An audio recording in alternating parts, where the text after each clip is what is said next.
여러분 안녕하세요. 쌤서희TV 최서희입니다. 자, 여러분 수능 국어 1등급 우리 쌤서희TV와 함께라면 가능합니다. 지금 바로 출발합니다. 아마도 내가 고등학교 됐어. 두려워. 분명히 중학교 국어랑은 좀 다르다던데 하고 처음으로 3월에 긴장되는 마음으로 학력평가라는 것을 봤어요. 그런데 그 뒤에 여러분 어떻게 하고 있어요? 자, 그 뒤부터 이제 진짜 실전 게임이거든. 자, 그 뒤에 대부분의 학생은요, 성적표를 봤습니다. 나 하나만 더 맞췄어도 1등급 받을 수 있는데 까비 이러거나 아니면 나 보기 싫어, 나 솔직히 이거 실수였어, 뭐 이렇게 하는 친구들도 있을 거고요. 다양한 유형이 있습니다만 여러분 지금부터 중요한 얘기 해줄게요. 우리 3월 전국연합 학력평가 딱 끝났잖아. 그 뒤에 여러분의 행동 강령입니다. 이것만 제대로 누적해 나간다면 분명히 수능날 웃을 수가 있을 거예요. 자, 바로 갑니다. 학평 성적표 받았죠? 자, 그 등급 확인하고 끝나나? 여러분 그 등급이어서 내 수능 등급이냐? 절대 아니거든. 그래서 제가 지금 이 자료를 준비해 왔습니다. 실제로 우리 학교에서 나눠주는 성적표의 일부분을 잘라왔는데요.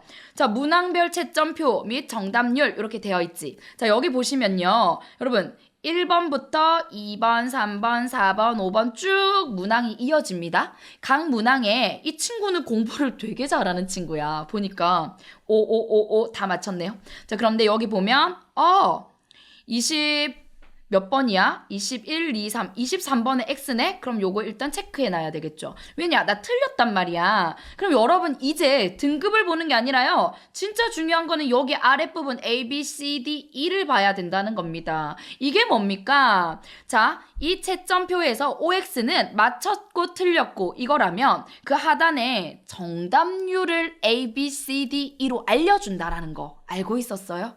자, 이걸 왜 봐야 되냐? 일단 A라는 건요, 80% 이상이 맞힌 문제야. 그러니까 이거는 사실은 맞아야 돼요. 내가 만약에 A랑 B에서 너무 많이 틀렸어. 분석이 가능하죠. 그럼 이건 뭐가 안 돼 있다는 거야? 그렇지. A랑 B가 너무 많이 틀렸어. 얘는 개념부터 다시 잡아야 돼요. 여러분 조급증을 버리세요. 지금 좀 더 어려운 문제, 지금 좀 더 앞서가는 문제 많이 푸는 거 의미 없습니다. 차근차근 탄탄하게 가야만 절대 흔들리지 않아. 난이도 따위에 내가 좌우될 거야? 안 되겠지. 그러면요, A, B를 많이 틀렸다라는 거 적어도 80% 이상의 학생들이 맞힌 문제, 그리고 60% 이상의 학생들이 맞힌 문제를 내가 틀린 거야. 이건 기본기가 안 되어 있다, 불안하다라는 얘기이기 때문에 여러분 개념 공부해야 돼요. 그래서 제가 강조하는 거 뭐 있어요? 그렇지. 우리 국어 단판 여기 안에 보면요, 개념이 다 들어가 있습니다. 문학, 독서, 문법 다 들어가 있으니까 여러분 필요한 대로 뽑아서 그 상황에 맞게 개념 공부를 해야 되고요. 만약에 내가 C를 기준으로 해서 이 이후 부분 있지. 그래서 D나 E를 많이 틀렸어요. 괜찮아요.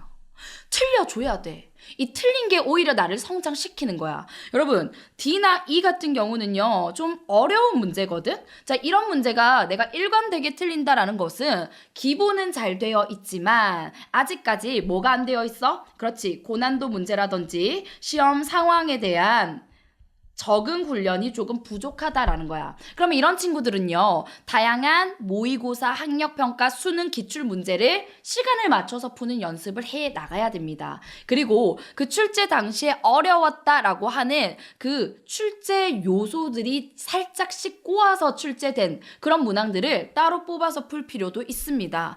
집중 훈련을 하면 얘는 오를 수밖에 없다? 그런데 문제는 이제 이겁니다, 여러분. 난요, 다 틀렸어요.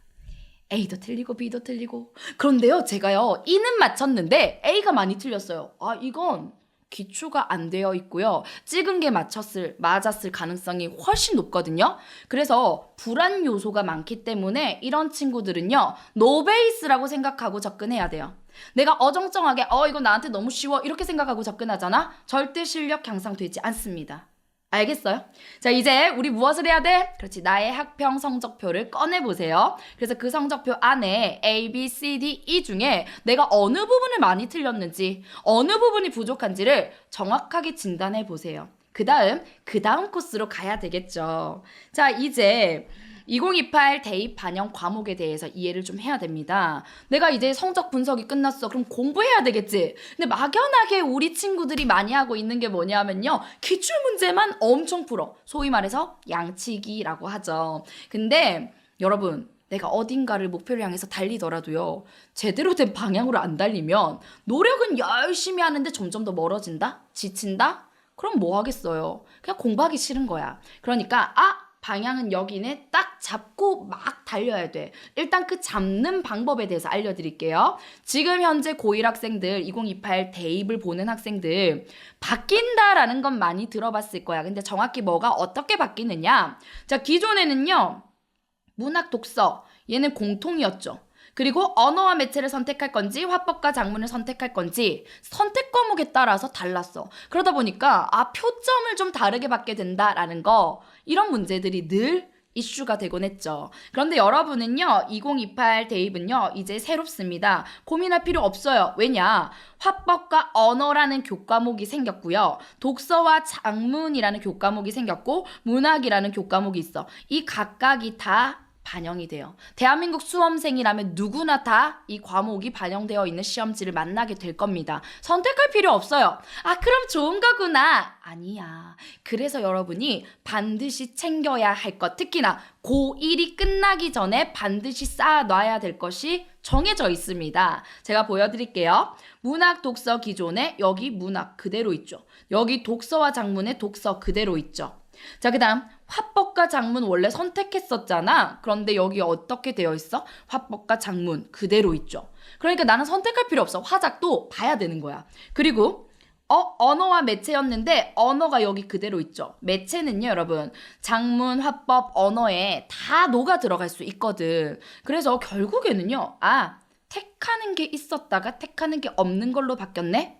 이렇게 정리를 할 수가 있겠습니다. 자, 문항 45문항 그대로고요. 시간 80분 그대로거든.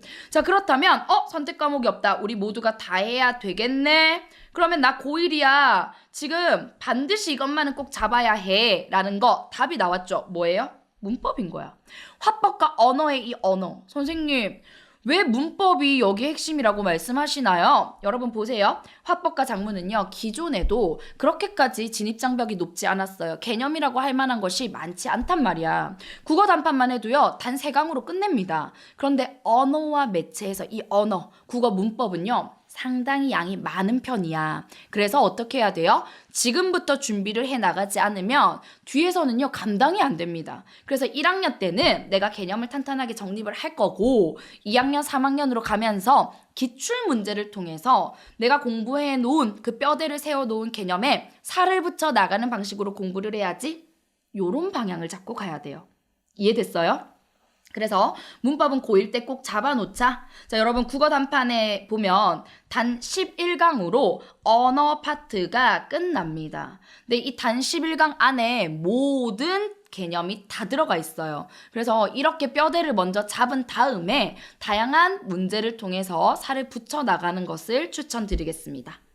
자, 이제 선생님 그러면 고1 때는 문법만 하면 되나요? 큰일 나죠. 왜?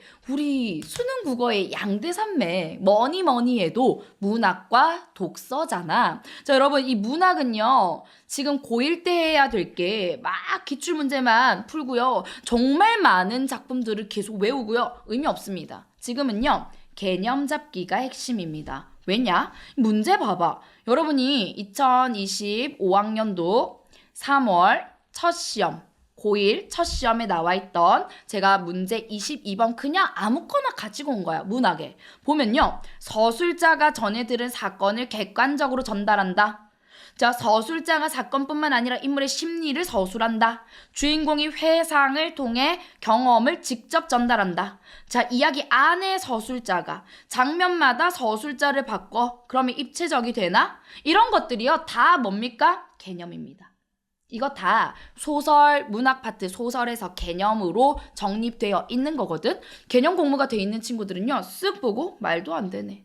이거네. 답 찾을 수 있는 거야.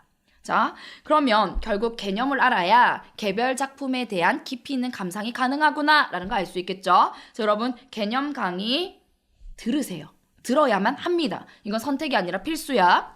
자, 그 다음 그럼 독서는 어떻게 하면 될까요? 데일리야. 독서는요, 여러분, 결국은 읽기죠. 잘 읽어야 잘 풀 수 있거든? 근데 이미요, 읽기부터가 제대로 안 되는 친구들이 많습니다. 그럼 어떻게 해요? 데일리 과제라고 생각하고요. 매일 세 지문씩 정해놓고 과제 형식으로 풀어야 돼요. 독서는요, 나와의 싸움이다. 왜냐하면 남이 대신 안 읽어줘. 내가 결국에는 문단의 핵심 의미 파악해야 되고요. 문장과 문장의 연결고리 파악해야 되고요. 출제자의 의도 읽어내야 돼요. 물론 독서도 개념은 있습니다. 그래서 제가 국어 단판에서요, 9강으로 실전 연습까지 다 시켜드릴 수 있어요. 그런데도 불구하고 독서는요, 안다고 풀리지 않아요. 안다고? 내가 이 개념을 안다고 읽히냐? 아닙니다. 뭐가 필요해요? 부단한 훈련이 필요하고요. 그건 매일 꾸준히 우직하게, 이게 핵심입니다. 여러분 기억하세요. 하루아침에 모든 것이 되지는 않아요. 내가 목표하는 게 있으면요, 고3 때 수능에서 결국 원하는 수능 국어 점수를 받고 싶잖아. 그러면 지금부터요, 독서 기본기를, 그 피지컬을 만들어 나가는 거야. 그러면 기출을 뛰어넘는 좋은 지문, 좋은 문제는 없거든요. 기출은 정말 엄청나게 다듬어진 글이란 말이야. 그러면 그렇게 양질의 글을 가지고 내가 정말 논리적으로 읽어낼 수 있는 사고 훈련을 해 나가야 되겠구나. 그렇게 여러분이 계획을 세워서 비가 오나 눈이 오나 하루에 세 지문씩 정해서 읽으세요.